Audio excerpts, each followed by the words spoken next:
Hello everyone, and welcome to a bonus episode of Yellow of the Egg. We are not back, not just yet, but I thought it would be nice before we dive into Series 2 to have a little bonus episode of some of the extra bits that didn't make it into the episodes of Series 1. And at the end of this episode, I'll be revealing the launch date of Series 2. Yes, it's finally happening. But before we get into all of that, there's some more exciting news. I have decided to create a Patreon page for this podcast. That means if you want to, and if you're in a position to support the podcast financially, then you could consider becoming a patron. Patrons pledge a small amount to the podcast every month, and in return, you can get little thank yous like shout-outs, your name on the Yellow of the Egg website, and access to patron-only posts with extra behind-the-scenes bits and bobs. You can follow the link in the show notes, or go to patreon.com/Yellow of the Egg. This extra support will help cover the costs of the podcast, and maybe even make it so I can get some help with the technical stuff like editing, which would mean more episodes more quickly. But please don't feel pressured to becoming a patron. Times are tough right now, and it's just if you are able, and if you want to support Yellow of the Egg that little bit more. Thank you to every one of you for listening. So with all that being said, let's crack on with this extra bonus show.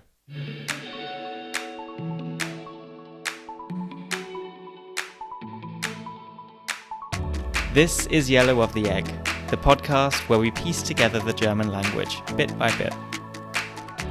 I'm Luke Green, and this is the extra bits of Series 1.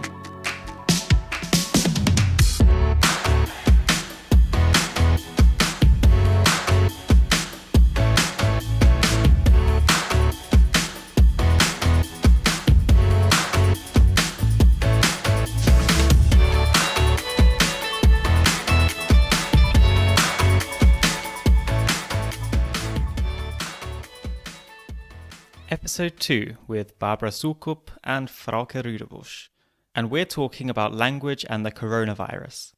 Because it's still dominating our lives, it's the one big health crisis that's affecting everyone and is on everyone's minds.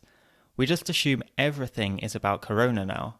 Like the virus and Impfung, all of these things now being in a specific context, and we know, these could be generally anything basically, but now we know what we're talking about when we're asking somebody, will you get the shot? I mean, it could be the flu shot, but we're kind of past that. So to some extent, it's maybe just a narrowing of meanings to that specific context. Now, when you use certain words, you might just immediately limit them to this context or like narrow it down. You might be surprised if somebody talked about the virus and it's a different one. Like if somebody talks about Ebola now, you'd kind of, be surprised. I'm not expecting that. There's a very specific way that Vienna reflects what is happening right now. You know something has become so big and so all-pervasive and so important when you start seeing references to it on the rubbish bins and rubbish collection trucks in Vienna. One of the things that is definitely, I think, Viennese is the way the linguistic landscape of trash collection has reacted, because that is a very specific Viennese thing where trash collection, you have these ad campaigns where they're sort of in a funny way trying to get us to collect more trash and not be messy, and not litter. There are lots of great examples. I'll put some on Instagram and on the podcast website. One of the first really conspicuous ones that I saw there was a trash can that said "Alte Masken gehören kübelt." So it had this slogan, and it was like, again, a year ago, what are they talking about, right? I mean, what? Like, are you talking about carnival or what? Fasching? But now we all know what that means. Of course, it has a picture on it too, so it's kind of evident what it does. But in Vienna in particular, we have this interaction with our trash collecting service that somehow speaks to us via trash cans. And now they're telling us how to do, how to navigate this corona situation. So that's something you won't even find outside of Vienna. Another thing that's perhaps not specifically Viennese, but certainly typically Austrian, is this Amtsdeutsch, this German officialese. There's nothing the Austrian officials love more, and the arrival of corona was the catalyst for a new influx of German officialese. Absonderungsbescheid, for example, that I would just swear is Austrian because it just sounds so Austrian, right? We have all this Amtssprache. We have a long history and tradition of it, like, think Kafka, whatever, right? So Abstandspflicht, Sonderbetreuungszeit, all of these, you'd have to check whether they actually, they fit with the other legal systems and whether you get them for that reason. I mean, this is not to do with Corona, but one of my favorite ones for Amtsdeutsch is actually in Verstoß geraten. Do you know what that means? Yeah, that's Amtsdeutsch, Austrian Amtsdeutsch for they lost it. Somebody lost it. Es ist in Verstoß geraten. I mean, that's fantastic, right? That's fantastic language reuse right there. Nobody knows what it means. You really have to have like a dictionary for that, right? Thanks to German being quite transparent a lot of the time, it's quite easy to work out what a Mund-Nasenschutz is. Something that covers your mouth and nose, so a mask. But of course, Austria has to provide a very Austrian definition of what counts as a mask. Right? I mean, if you go to the Austrian Ministry of Social Affairs, of course they have a definition of what it is. Like it says, ein Mund-Nasenschutz, MNS, ist eine den Mund- und Nasenbereich abdeckende mechanische Schutzvorrichtung, die Mund und Nase abgedeckt und auch eng anliegen muss. That doesn't actually make sense linguistically, but anyway. Der MNS ist entweder mittels Gummibänder oder durch Stoffbänder zu fixieren. And I think that's faulty language as well, but never mind. Mittels Gummibändern, I would say. Das Material hat eine mechanische Barriere zu bilden, um das Verspritzen von Tröpfchen beim Sprechen, Husten und Niesen zu vermeiden. Die Verwendung von Gesichtsvisieren, Klammer, sogenannten Face Shields bzw. Mini-Face Shields, ist nicht zulässig. So there's like this whole definition. In episode 2, we heard a lot of examples of new words that have entered the German lexicon since Corona, and some words that existed before but have gained a new meaning. Let's hear some more from Frauke Rüdebusch. Geisterspiel. Literally, ghost game. It meant, maybe in the context of football or soccer, that you had a game played without spectators, but only because maybe you had a penalty in the game before, in the match before. But now a Geisterspiel is held because there are no spectators allowed because the risk is too high that they could get infected. Then there's Kurzarbeit. Literally short work, meaning work with reduced hours. We had that before, but not in this dimension. Then a word like kontaktlos has been used before in the context of banking or credit cards. But now contactless doesn't mean you have to put your credit card only on top of the machine and not put it into it. You don't have to have contact. Now it means that you actually have no contact to the people. When you get something to eat, when you get delivered a parcel, whatever, maybe you don't even see the person behind it. Then another word, Verschwörungstheorie. Conspiracy theory. There have been Verschwörungstheorien before, but now, they have their high time. Hygieneregeln, of course. Hygiene rules. As important as ever, but in a completely different context now. And of course the word positive itself. In the context of AIDS, we have that if you're positive, it's not positive at all. So if you're tested corona positive, it's actually negative. So everyone is talking about positivity, but in the context of corona, it's actually to be avoided. Moving away from new words in German now, let's revisit German words in English. In episode 5, I talked to Robb Knapp about Germanisms, and we talked about some German words that made it into English, even though we already have English words for these things. But still, the connotation might be a slightly different one.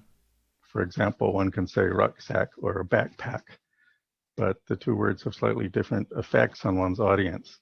Rucksack, which comes from German, sometimes has a military connotation. There's a Germanism that I have only ever heard in American media. I've heard it on shows like Desperate Housewives. this word being Hausfrau, or as they say it on the show, Hausfrau. I don't know what the meaning and difference between Hausfrau and housewife would be. It would certainly be more subtle than the difference between rucksack and backpack, I guess. But the effect one uses when one says Hausfrau instead of housewife is certainly a different effect. This is not really as much of a thing in the UK. A bit like Gesundheit. That's quite a US-American thing. But there are certain Germanisms that are less known in the US. Another example that Brits or Australians might know better than Gesundheit is abseil, with the literal meaning of to rope down. This would more often be known as rappelling to an American. In the episode, we also mention things like Uber, which have become affixes or parts of compound phrases in English. There's more where that came from. Take the German word for a celebration, Fest, which can be used in compounds in English all the time. For example, you hear about love fests or jazz fests. You can watch The Simpsons anytime and you'll see a poster on Lisa Simpson's bedroom wall. It says Jazz Fest. Another one you can make compounds with is Meister. Meister just means master. I think it probably originated from Bürgermeister. Everybody knows that in German, a Bürgermeister is a mayor. And Meister, it's not hard to tell that means master. So I've seen examples like Kartellmeister, Chatmeister, Dietmeister, or Dramameister. So that would be, like we were saying, this is another example of somebody using something for a humorous effect. You can even take someone's name and just add Meister to the end of it. Again, that's quite a US-American thing to do, and you can hear it in some US media, TV series, and so on. For instance, someone called Cook could be the Cookmeister, whatever floats their boat. There are words that come from German into English that have to change their spelling because we don't have certain letters, like with Uber, which is usually spelt without the umlaut in English. There are words like Edelweiss, which are spelled with the double S instead of an SZ in English. Episode 6 with Frauke Rüdebusch, where we talk about this letter, the SZ or the scharfes S, and how it never used to have an uppercase version. Nowadays we have the capital letter, but before that you would have to use a double S if you wrote a word in all capital letters. But if you remember back to that episode, we heard that the modern SZ also has its origins in the combination of an S and a Z, which is where we get the name SZ. And actually, the brothers Grimm, you would all know them from the fairy tales.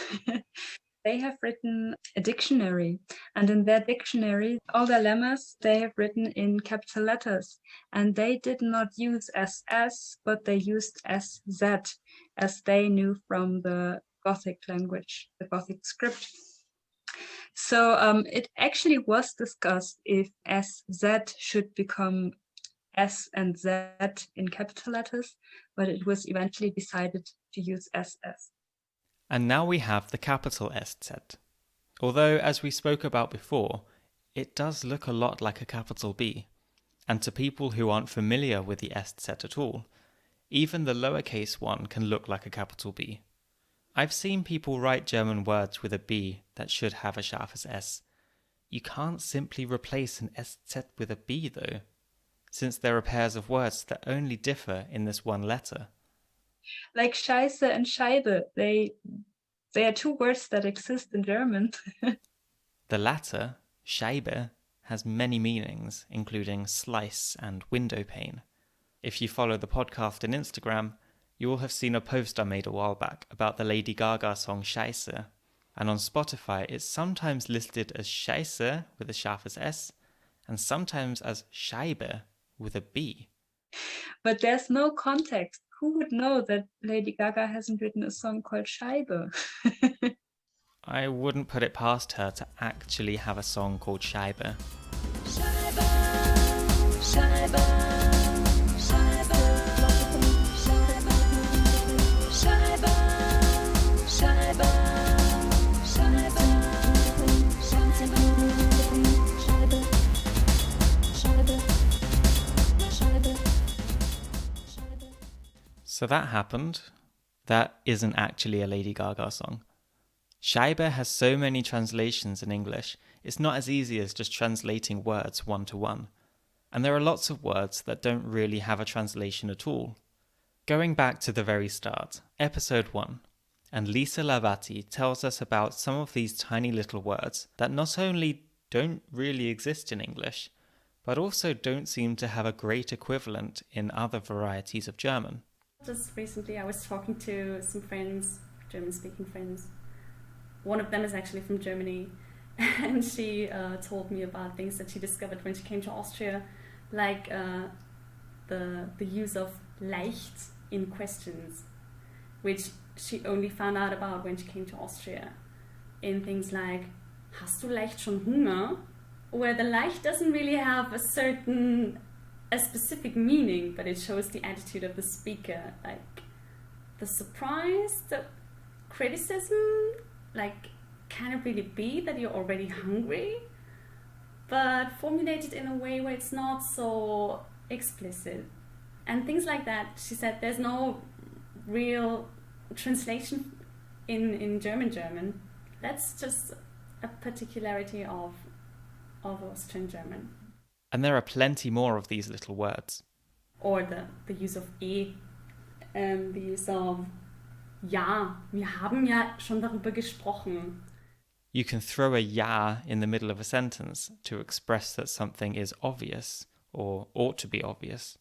That's what makes a language really rich, because it allows you to express so many different details and attitudes. I really like that. Another good one is doch. You can use it to mean yes, but in response to no.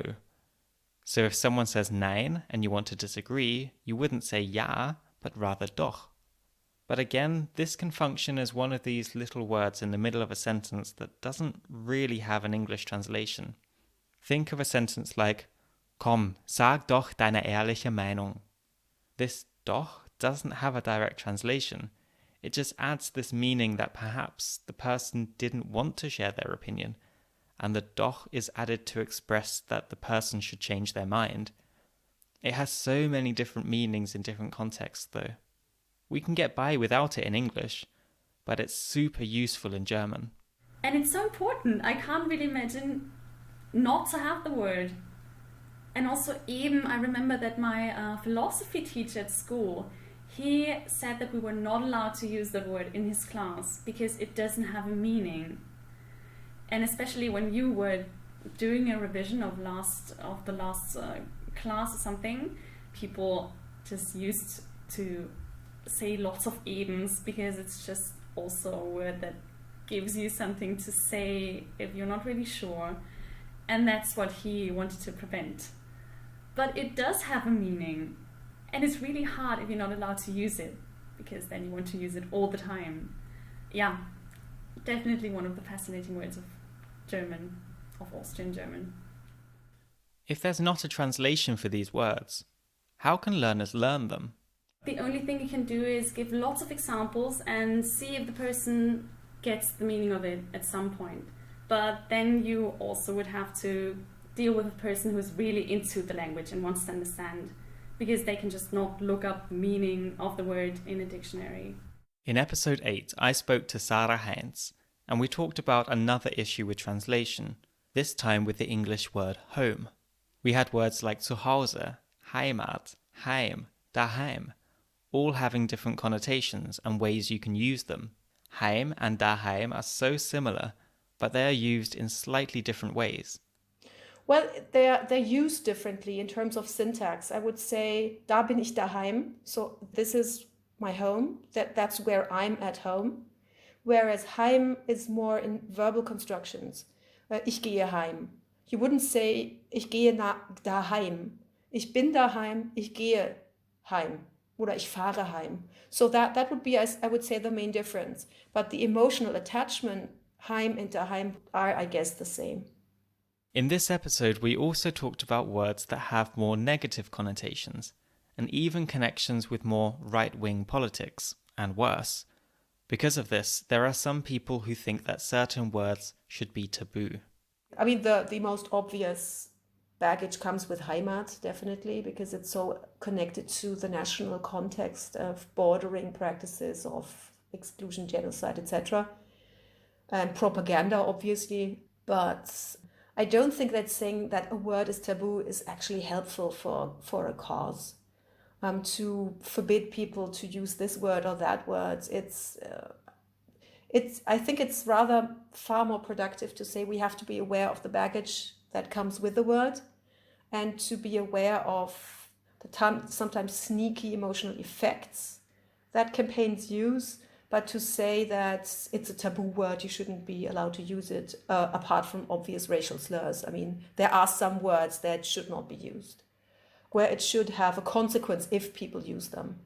But Heimat is, I mean, it's a problematic word with a historical baggage, but to say it's taboo would be equally problematic, I would say. There's so much more I would have loved to include in this Extra Bits episode. But now it's time to look ahead to Series 2.